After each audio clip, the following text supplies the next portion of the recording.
How do you feel when you hear people say Tupac changed when he played the role Bishop in Juice and he started acting like Bishop? Well, it's funny because the reason that he even auditioned for the part is because I had the script, and as I'm reading it, and I was reading, I was supposed to read for the character of Steel, the one that the dude from Lean on Me played, and I'm reading, and I knew Tupac. He had went to school for acting, so I asked him to help me out to audition for this role. And as I'm reading the script, I'm like, this dude remind me of Tupac.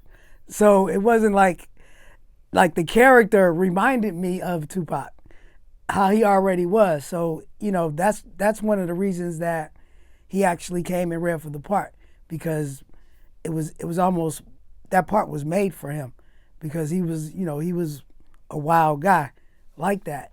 And I actually tell people, by the time the world got to know Tupac, he'd actually calmed down.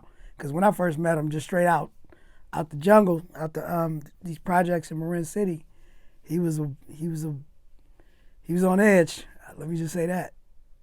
Tell me a few incidents Tupac got into before he played Bishop in Juice and before anyone knew him.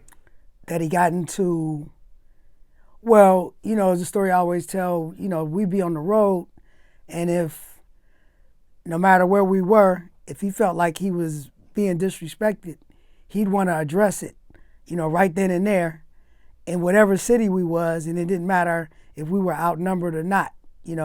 I remember one time, we were in Memphis, and these guys was talking about his clothes and his jewelry, and he came back, grabbed me like, yo, we got to go fight these motherfuckers. And I'm like, how many of them? He like, it's about 10 of them. I'm like, bro, come on. We're in Memphis, and he was serious. And when I kind of convinced him that we shouldn't do it, he was all upset. Like, man, motherfuckers is punks, and I'm do this and do that. And that would happen all the time, even in the Bay Area. Like, I recall somebody, you know, even before he was with us and he was trying to get with us, something happened in a situation where something happened to my brother, right? And he kind of felt like something happened to my brother because of somebody that some people that he knew and some situation that happened before. So he felt like we were going to hold him responsible for it. So he just reacted in a way. I'm like, relax, bro. It's okay. So it was just like that. Right, and you said that Tupac was a wild dude when he was living in Marin City too. Tell me about that, yo. Well, Marin City is it's I guess you could say it's a city, but it's really just one big housing projects area. It's like one way in and then one way out. But it's in the middle of like Sausalito and this like some of the richest communities in California and in the nation, and right smack dab is just like this ghetto of these housing sort of projects. So it was just a wild environment, and he was there.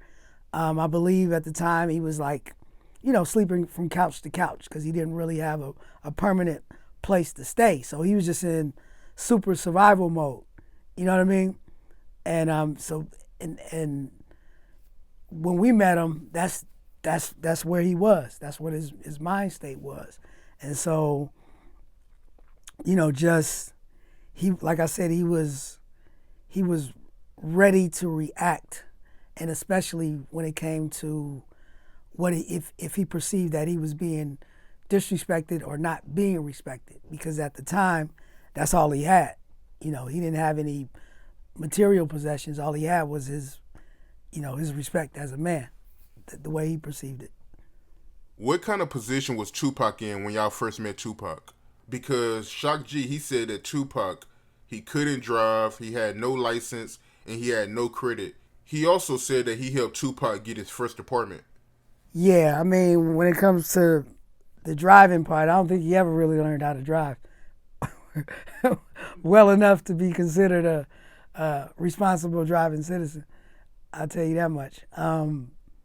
But yeah, when we met him, like I said, he was staying out there, between homies and whatnot. I believe he actually probably had spent some time out in Santa Rosa with Layla Steinberg and Ray Love. He was in a group with Ray Love and Dizzy. They were called Strictly Dope at the time. But, after he toured with us and he got his first little piece of change, one of our group members, Smoothie Smooth, managed an apartment building in Oakland. So without credit, we were able to get him his first apartment. Through the money that he made, from now he's actually touring with us and recording and doing things like that, he was able to buy his first vehicle. The one thing that I'm real thankful is that I got to share the experience of a lot of firsts for Tupac. We took him on his first tour. We recorded his first record that he put out. You know what I'm saying? We got to experience after he did his first movie. He came right back home and was telling us about it. His first car, through us, he got his first apartment. All of these things that he wanted to achieve in life. We were there when he experienced these things for the first time. So I'm kind of grateful that I was able to share that with him. And I'm also grateful that from what I know and from what I heard that he said, those were his happiest times. So, I was never around, I never got to spend any time around Death Row, so I don't know what it was like in the latter years, but I'm just grateful that I got to experience, the happier times with Tupac.